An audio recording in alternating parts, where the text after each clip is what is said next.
TV 24 news ವಾಹಿನಿಗೆ ಸ್ವಾಗತ. ದೇಶಕ್ಕೆ ಡಾಕ್ಟರ್ ಅಂಬೇಡ್ಕರ್ ಅವರ ಕೊಡುಗೆ ಅನನ್ಯವಾಗಿದ್ದು, ಅವರು ಹಾಕಿಕೊಟ್ಟ ದಾರಿಯಲ್ಲಿ ಎಲ್ಲರೂ ಕೂಡ ಸಾಗಬೇಕು ಅಂತ ಸಿಎಂ ಆರ್ಥಿಕ ಸಲಹೆಗಾರ ಬಸವರಾಜ ರಾಯರೆಡ್ಡಿ ಹೇಳಿದ್ದಾರೆ.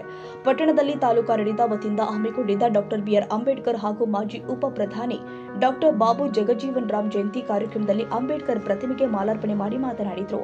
ಡಾಕ್ಟರ್ ಸಾಹೇಬ್ ಅಂಬೇಡ್ಕರ್ ಮತ್ತು ಜಗಜೀವನ್ ರಾಮ್ ರವರು ತತ್ವ ಆದರ್ಶ ಗುಣವನ್ನ ನಾವು ಎಲ್ಲರೂ ಕೂಡ ಪಾಲಿಸಬೇಕು. ದೇಶದ ಜನತೆ ಸಮಾನತೆ ಕಲ್ಪಿಸಿದ ಅಂಬೇಡ್ಕರ್ ಅವರ ಕೊಡುಗೆ ಎಂದಿಗೂ ಮರೆಯಲಾಗದು. ಸಮುದಾಯದ ಎಲ್ಲರೂ ಕೂಡ ಶಿಕ್ಷಣ ಮಹತ್ವ ಕೊಡಬೇಕು ಅಂತ ಸಲಹೆ ಕೊಟ್ಟಿದ್ದಾರೆ. ತಹಸೀಲ್ದಾರ್ ಪ್ರಕಾಶ್ ನಾಶಿ ಮಾತನಾಡಿ, ದೇಶದ ಪ್ರತಿಯೊಬ್ಬರು ಕೂಡ ಸಂವಿಧಾನದ ಅಡಿ ಬದುಕಲು ಸಹಕಾರಿಯಾಗಿದೆ. ಸಂವಿಧಾನದಿಂದ ನಮಗೆ ಎಲ್ಲ ಹಕ್ಕು ಸಿಗಿದೆ. ಶಿಕ್ಷಣದಿಂದ ಮಾತ್ರ ಸಮಾಜ ಸುಧಾರಣೆ ಸಾಧ್ಯವಿದ್ದು, ಈ ನಿಟ್ಟಿನಲ್ಲಿ ಶಿಕ್ಷಣ ಕಲಿಕೆಗೆ ಹೆಚ್ಚಿನ ಒತ್ತು ಕೊಡಬೇಕು ಎಂದಿದ್ದಾರೆ. ಜಯಂತಿ ಉತ್ಸವದ ಕೈ ಬಿಡ್ರಿ ಇರಪ್ಪರ ಕೈ ಬಿಡ್ರಿ ನೀವು ತಿಳಿಸ್ತಾ ಇದ್ದಾರೆ. ಇವತ್ತು ಕರ್ನಾಟಕ ರಾಜ್ಯ ಸರ್ಕಾರದ ವತಿಯಿಂದ ರಾಜ್ಯಾದ್ಯಂತ ಡಾಕ್ಟರ್ ಬಾಬಾ ಸಾಹೇಬ್ ಅಂಬೇಡ್ಕರ್ ಅವರ ಜಯಂತಿಯನ್ನು ನಾವೆಲ್ಲರೂ ಅತ್ಯಂತ ವಿಜೃಂಭಣೆಯಿಂದ ಆಚರಣೆ ಮಾಡ್ತಾ ಇದ್ದೇವೆ. ಬಹಳ ಸಂತೋಷದ ವಿಚಾರ. ನಿಮಗೆಲ್ಲ ಗೊತ್ತಿದ್ದಂತೆ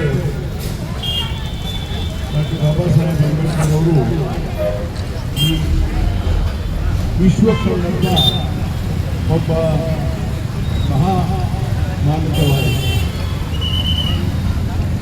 ಮತ್ತು ಅವರು ಶಿಕ್ಷಣಕ್ಕೆ ಸಮಾನತೆಗೆ ಅತ್ಯಂತ ಒತ್ತು ಕೊಟ್ಟಂಥವರು. ಎಲ್ಲರೂ ಸಮಾಜದಲ್ಲಿ ಮನುಷ್ಯರಂತೆ ಸಮಾನತೆಯಿಂದ ಬಾಳಬೇಕು, ಎಲ್ಲರೂ ಶಿಕ್ಷಣವಂತರಾಗಬೇಕು ಅನ್ನೋಂಥ ಒಂದು ಮಾತನ್ನು ಒತ್ತಿ ಹೇಳಿದ್ದಾರೆ. ಅವರು ನಮ್ಮ ದೇಶಕ್ಕೆ ಏನಿವತ್ತು ದೇಶದಲ್ಲಿ ನಮ್ಮೆಲ್ಲರಿಗೆ ಒಂದು ಸಂವಿಧಾನವನ್ನು ಜಾರಿ ಕೊಟ್ಟಿದ್ದಾರೆ.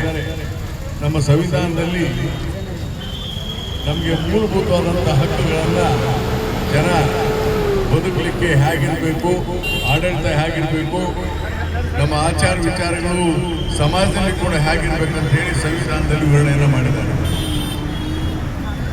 ನಮ್ಮ ದೇಶದಲ್ಲಿ ಈ ಶ್ರೇಣೀಕೃತವಾದಂಥ ಸಮಾಜ ಅಂದರೆ ಶ್ರೇಣೀಕೃತವಾದಂತಂದ್ರೆ ಹೈರಾರ್ಕಿ ಅಂದರೆ ಮೇಲು ಕೀಳು ಅನ್ನುವಂಥ ಮನೋಭಾವನೆಯನ್ನು ಧರ್ಮದ ಹೆಸರಿನಲ್ಲಿ, ಜಾತಿ ಹೆಸರಿನಲ್ಲಿ ಮಾಡಿ ಮನುಷ್ಯರನ್ನ ಕೆಳಮಟ್ಟಕ್ಕೆ ಇಳಿಸ್ಬಿಟ್ಟಾರೆ. ಮಹಿಳೆಯರಿಗೂ ಕೂಡ ಅಷ್ಟು ಗೌರವಯುತವಾಗಿ ಕಾಣುವಂಥ ವಿಚಾರಗಳಿರಲಿಲ್ಲ. ಹಿಂದುಳಿದವರು, ಪರಿಶಿಷ್ಟ ಜಾತಿ, ಪರಿಶಿಷ್ಟ ಪಂಗಡ, ಅಲ್ಪಸಂಖ್ಯಾತರು, ಮಹಿಳೆಯರಿಗೆ ಸಮಾಜದಲ್ಲಿ ಸ್ಥಾನನೇ ಇಲ್ಲುವ ಹಾಗೆ ಈ ಸಾಮಾಜಿಕ ವ್ಯವಸ್ಥೆ ಜಾರಿ. ಒಂದು ದುರಾದೃಷ್ಟದ ಸಂಗತಿ ಏನಂದರೆ, ನಮ್ಮ ದೇಶದಲ್ಲಿ ಸಮಾನತೆ ತಂದುಕೊಡ್ಲಿಕ್ಕಾಗಿಲ್ಲ, ಮುನ್ನಡೆ ಮಾಡಿಬಿಟ್ಟಿದ್ದಾರೆ. ನಾನಂತೂ ಖಂಡಿತವಾಗಿ ಇದರ ವಿರೋಧಿ. ಶಿಕ್ಷಕ ನಾಗರಾಜ್ ನಡುವಲಕೇರಿ, ಉಪನ್ಯಾಸಕಿ ಶ್ರೀದೇವಿ ಮೂಕಿಹಾಳ ಅವರು ವಿಶೇಷ ಉಪನ್ಯಾಸ ಕೊಟ್ಟಿದ್ದಾರೆ. ಈ ವೇಳೆ ಗಣ್ಯರು ಆದ ಶೇಖರಗೌಡ ಉಳ್ಳಾಗಡ್ಡಿ, ಡಾಕ್ಟರ್ ಶಿವನಗೌಡ ದಾನರೆಡ್ಡಿ, ಕೇರಿ ಬಸಪ್ಪ ನಿಡಗುಂದಿ, ಅಂದಪ್ಪ ಹಾಲಕೆರೆ, ಯಮನೂರಪ್ಪ ನಡುಲಮನಿ, ಶಿವಾನಂದ ಬಣಕಾರ್, ಶಂಕರ್ ಜಕ್ಕಲಿ, ಸಿದ್ದಪ್ಪ ಕಟ್ಟಿಬನಿ, ಮಲ್ಲಿಕಾರ್ಜುನ್ ಜಕ್ಕಲಿ, ಕಳಕಪ್ಪ ಕಂಬಳಿ, ಈರಪ್ಪ ಕುಡಗುಂಟಿ, ಶರಣಪ್ಪ ಗಾರ್ಜಿ, ಚಂದ್ರಪ್ಪ ಮುದುಳ್, ಶಂಕರ್ ಬಾವಿಮನಿ, ಅಧಿಕಾರಿಗಳು ಆದ ಬಿ ಮಲ್ಲಿಕಾರ್ಜುನ್, ನಾಗೇಶ್, ಶಶಿಧರ್ ಸಕ್ರಿ, ನಿಂಗನಗೌಡ ಪಾಟೀಲ್, ಪ್ರಮೋದ್ ತುಂಬಳ, ಬಸವರಾಜ್ ಗೋಗಿರಿ, ನಜಿಯಾ ಹಸೇನ್ ಎಂ ಉಪಸ್ಥಿತರಿದ್ದರು. ದೊಡ್ಡ ಬಸಪ್ಪ ಹಕಾರಿ, ಕೊಪ್ಪಳ, ಯಲಬುರ್ಗಾ. TV 24 news.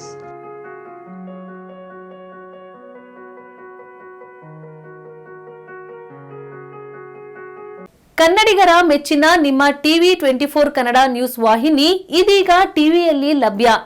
ಕರ್ನಾಟಕ ಮತ್ತು ದೇಶ ವಿದೇಶದ 360 ಡಿಗ್ರಿ ಸುದ್ದಿ ಹಾಗೂ ಉತ್ತರ ಕರ್ನಾಟಕ, ಬೆಳಗಾವಿ, ಬಾಗಲಕೋಟೆ, ಧಾರವಾಡ, ಹಾವೇರಿ, ಗದಗ, ಬಿಜಾಪುರ ಜಿಲ್ಲೆಯ ಕ್ಷಣ ಕ್ಷಣದ ವಿವರವನ್ನ ಪಡೆಯುವುದಕ್ಕೆ ಟಿವಿ 24 ಕನ್ನಡ ನ್ಯೂಸ್ ವಾಹಿನಿಯನ್ನ ಲೈಕ್ ಮಾಡಿ, ವಿಡಿಯೋಗಳನ್ನ ಶೇರ್ ಮಾಡಿ, ಕಮೆಂಟ್ ಮಾಡುವ ಮೂಲಕ ನಮ್ಮ ವಾಹಿನಿಗೆ ಸಹಕಾರ ನೀಡಿ ಮತ್ತು ಚಾನೆಲ್ ಅನ್ನ ಸಬ್ಸ್ಕ್ರೈಬ್ ಮಾಡಿ. Thank you.